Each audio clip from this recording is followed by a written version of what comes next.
Doris Day died with a secret that only one person knew. For 97 years, America's sweetheart kept quiet about what happened on April 5, 1968, the night her husband, Martin Melcher, died. The night she discovered her $20 million fortune was gone. The night she found contracts she never signed. Her closest friend stayed silent for decades until now. The truth involves betrayal, hidden documents, and a phone call that came too late. Doris Day's journey started in the working-class neighborhoods of Cincinnati, Ohio. She was born Doris Mary Kappelhoff on April 3, 1922. Her father, William, was a music teacher and choir master, and her mother, Alma, stayed at home to raise the family. Life wasn't easy, but music was always around thanks to her father. Doris grew up singing in church choirs and joining local talent shows. Her family was of German-American descent and lived simply, but they gave Doris all the encouragement she needed. Even as a child, she showed the kind of discipline and determination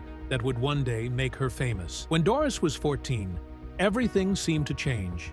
She teamed up with Jerry Doherty as a dance partner. Together, they entered a local talent contest in Cincinnati. They won $500, a huge sum at that time, worth over $9,000 today. That prize wasn't just about the money. It gave Doris and Jerry the confidence to believe they could make it in Hollywood. They packed up their dreams and headed west, hoping for stardom. For Doris, it was the start of what she thought would be a life on stage as a dancer. But fate had other plans. Just before she was supposed to move to Hollywood for good, tragedy struck. Doris was 15 when the car she was riding in was hit by a train. The crash shattered her right leg. The injury was so bad that she had to stay in bed for months. Her dancing career was over before it truly began. The timing was heartbreaking. One night, she was dreaming of Hollywood. The next, she was facing a future she hadn't planned for. The pain, both physical and emotional, was overwhelming. But Doris refused to give up. As she lay in bed recovering,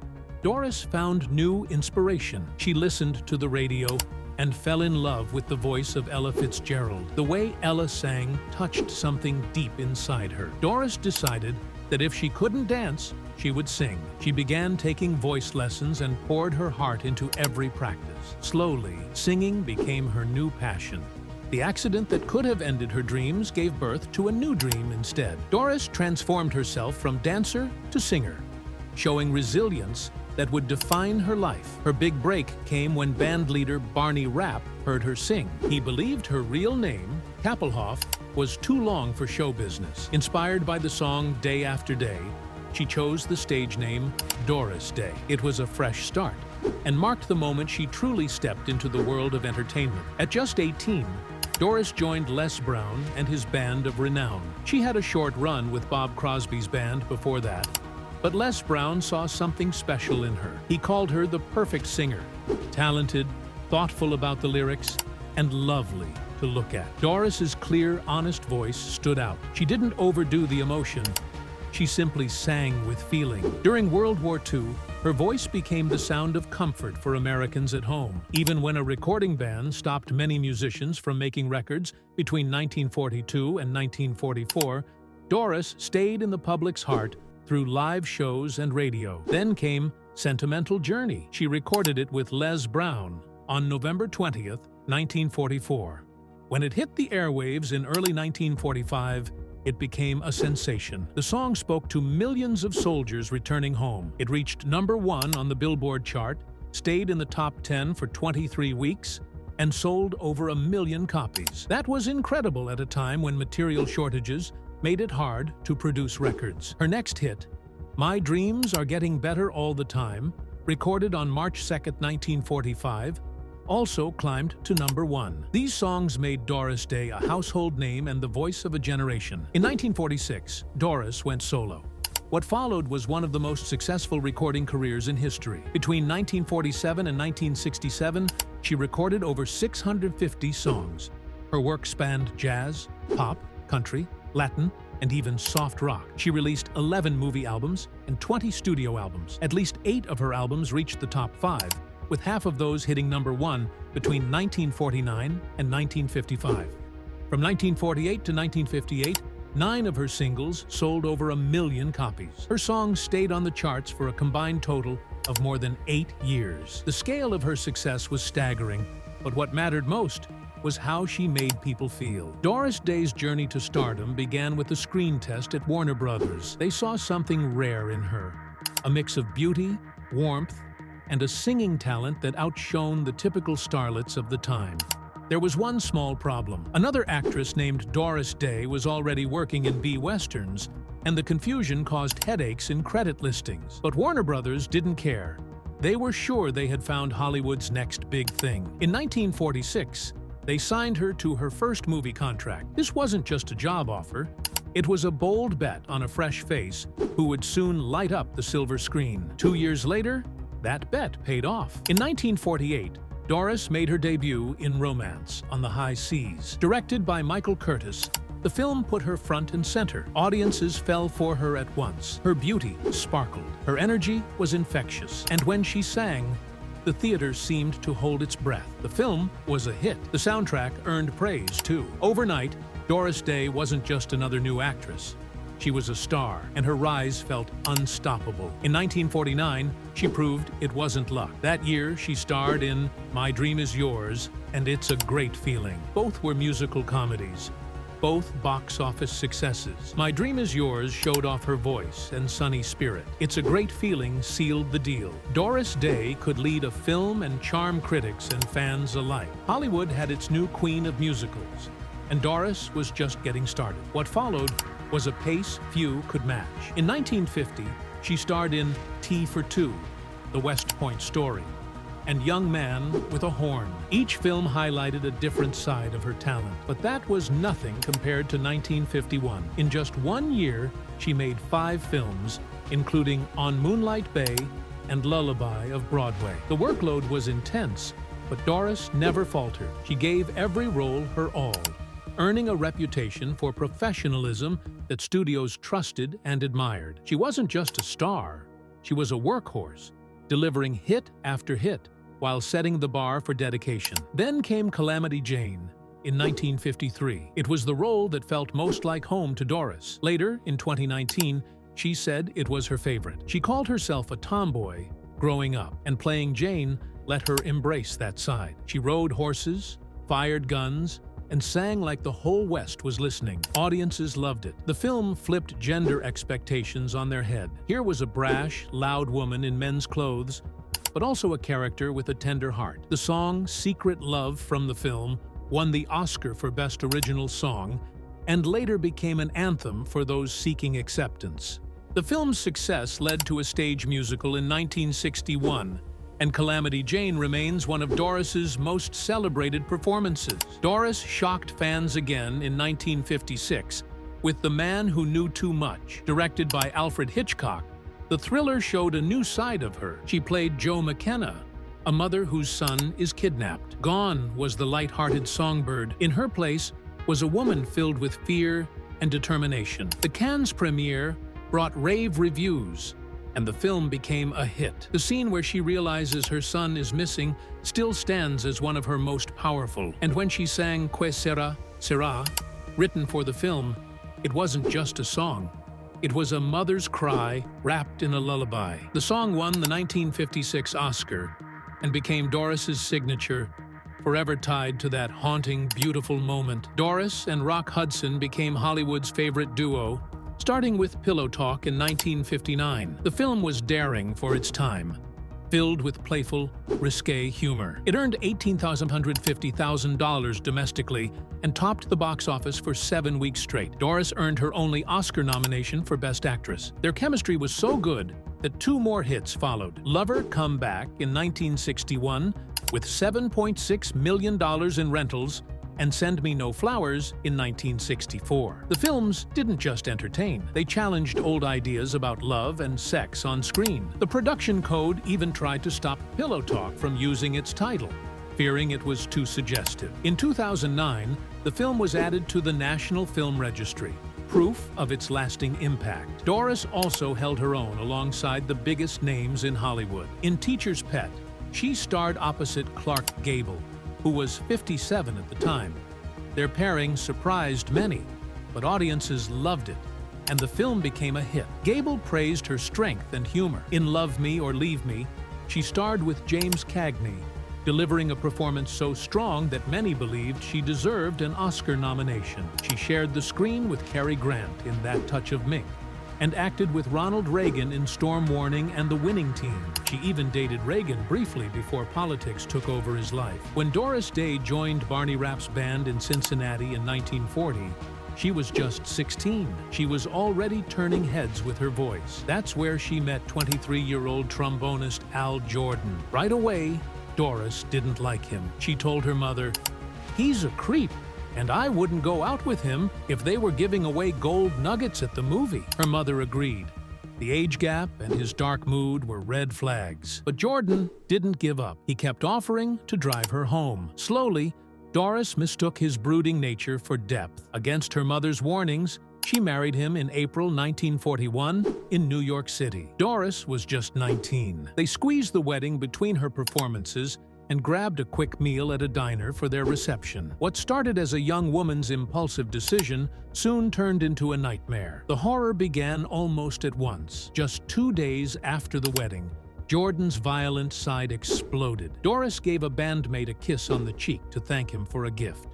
That was all it took. Jordan dragged her to their hotel room and beat her mercilessly. He humiliated her in public too. One time, he saw her on a magazine cover in a swimsuit and slapped her at a newsstand in front of everyone. He called her names, isolated her, and twisted every friendly gesture into a betrayal. The beatings were constant, and the fear never let up. When Doris found out she was pregnant 2 months into the marriage, she felt joy. But Jordan's response was chilling. He demanded she end the pregnancy and even set up an abortion. Doris refused. Jordan tried to force a miscarriage. He made her sit in scalding water and swallow dangerous pills. When that didn't work, he beat her over and over. Once, he even held a gun to her while driving, threatening to kill her and the baby. Doris talked him down. She never forgot the terror of that moment, and it left her scared of sitting in the front seat of a car for life.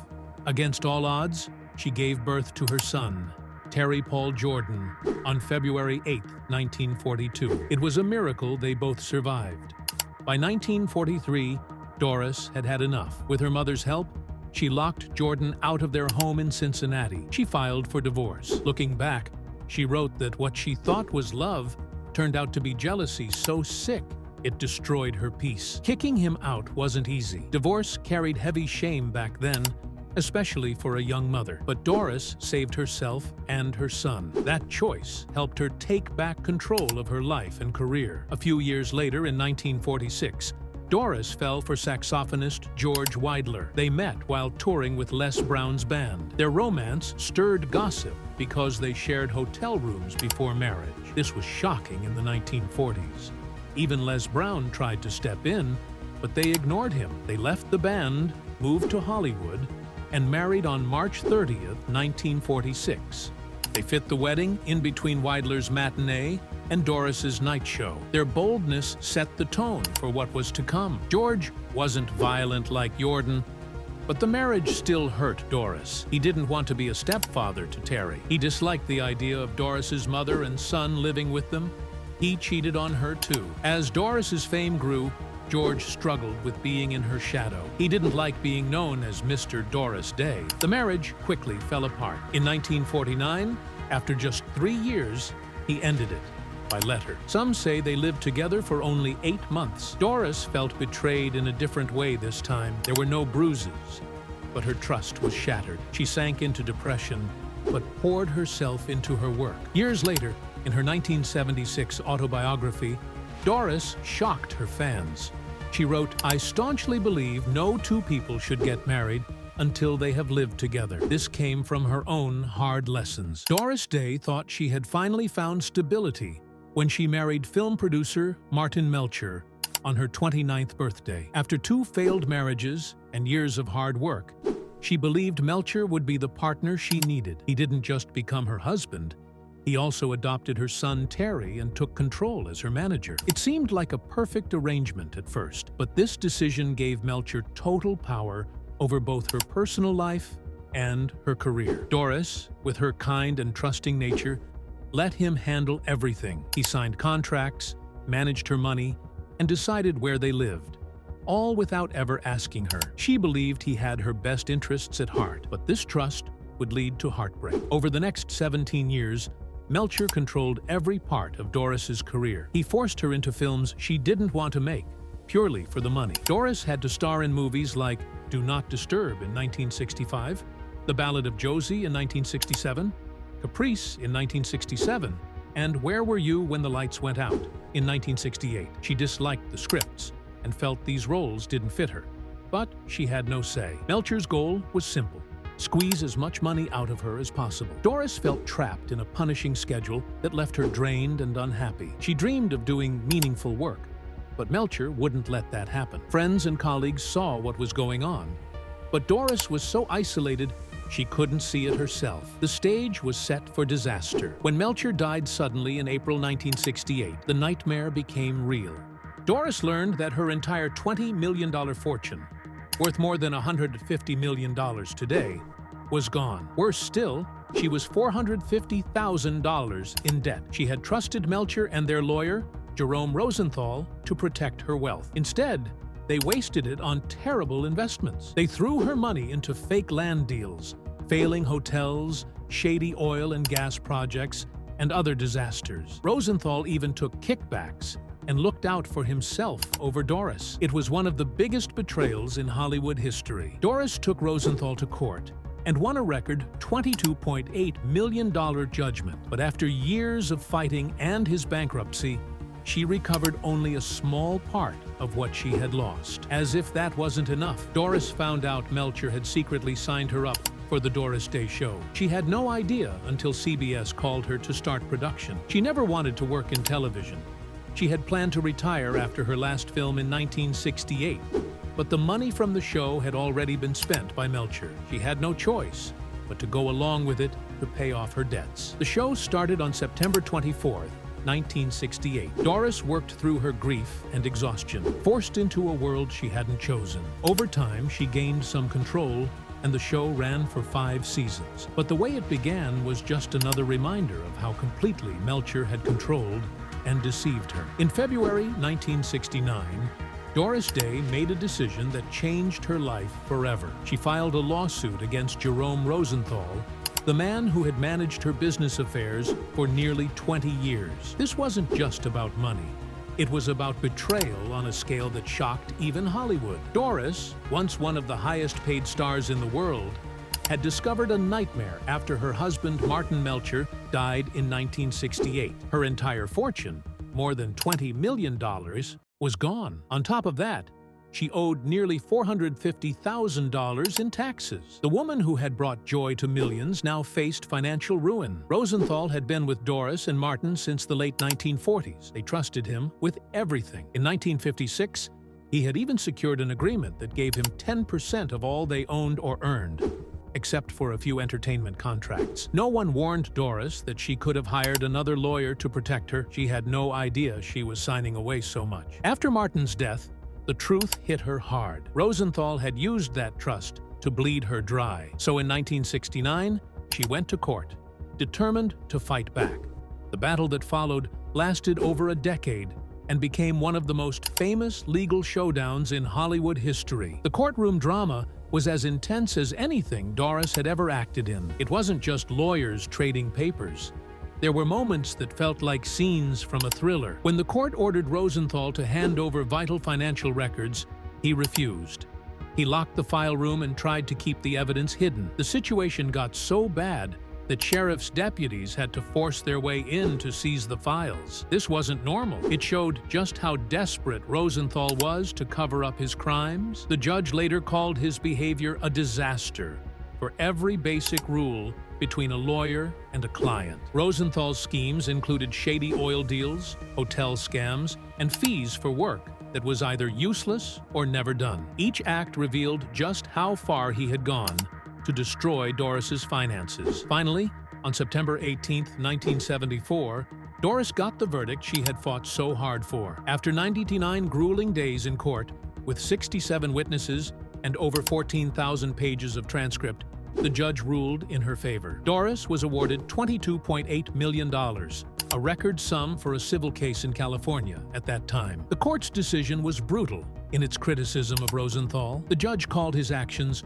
gross and outrageous. He pointed out how Rosenthal had funneled Doris's money into fake oil deals and failing hotel projects that only seemed to help himself. The judgment included $1 million in punitive damages, $5.6 million plus $2 million in interest for the oil scam, and millions more for other losses and legal fees. But even this huge victory wasn't the end of the nightmare. Rosenthal refused to accept defeat. He filed appeal after appeal, using every trick in the book to delay payment. Doris didn't see a dime of that money for another 5 years. In 1979, after 10 long years of fighting, a settlement was finally reached. But instead of the $22.8 million she had won, Doris received just $6 million.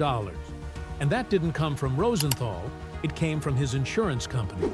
Her son, Terry Melcher, later said the settlement didn't come close to what they were owed. The years of stress and legal battles took a huge toll on Doris. To keep going, she had to work on The Doris Day Show, a job her late husband had locked her into without telling her, just so she could pay the bills.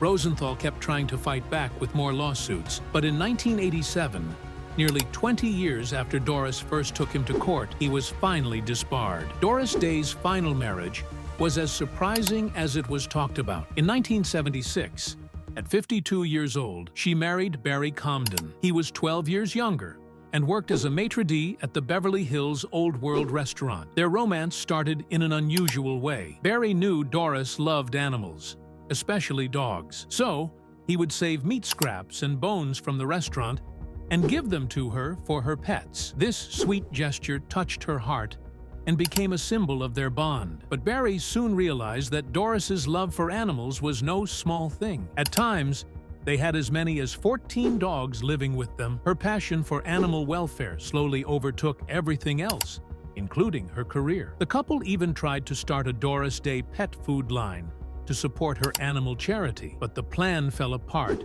in a pyramid scheme scandal. Their marriage became a mix of love and struggle, and Barry often felt second to Doris's animal friends. By 1982, things had fallen apart. Barry complained to anyone who would listen that Doris cared more for her dogs than for him. He once said, "The final straw was when I was kicked out of bed to make way for Tiger, a poodle." Their home had truly become an animal sanctuary, filled with rescued dogs. Friends said Doris put their needs above everything else. She didn't just love animals, she fought for them. She started the Doris Day Animal Foundation and the Doris Day Animal League. She fostered animals at home and worked to help them get adopted. Barry felt he was always competing with her dogs, and this became the story of their divorce. He never remarried. Doris, on the other hand, stayed focused on her mission, giving all her attention to her animals and charity work. The hardest loss of Doris's life came in 2004. Her only child, Terry Melcher,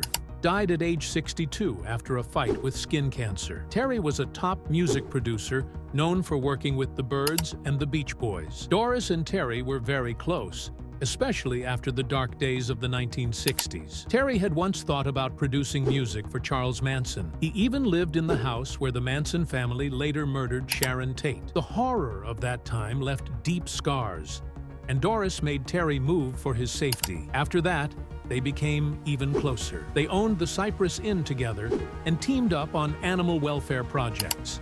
When Terry died, Doris said it was the greatest heartbreak of her life. She felt the loss deeply and missed him every day. With no family left, she poured herself into her animal causes even more. Doris spent her final years in Carmel by the Sea, California. She turned her back on Hollywood and dedicated herself to animal welfare. Her home was always full of rescued pets. She co-owned the Cypress Inn, a hotel famous for welcoming pets. She led efforts like World Spay Day, helping provide over 1.5 million low-cost spay and neuter surgeries worldwide. Her foundation gave grants for humane education and vet care for seniors' pets. She fought for laws to protect wild horses and stop puppy mills. Even in her 90s, she stayed active, working for the animals she loved so much. Her groups still work today, carrying on her mission across the country. Doris died peacefully on May 13, 2019,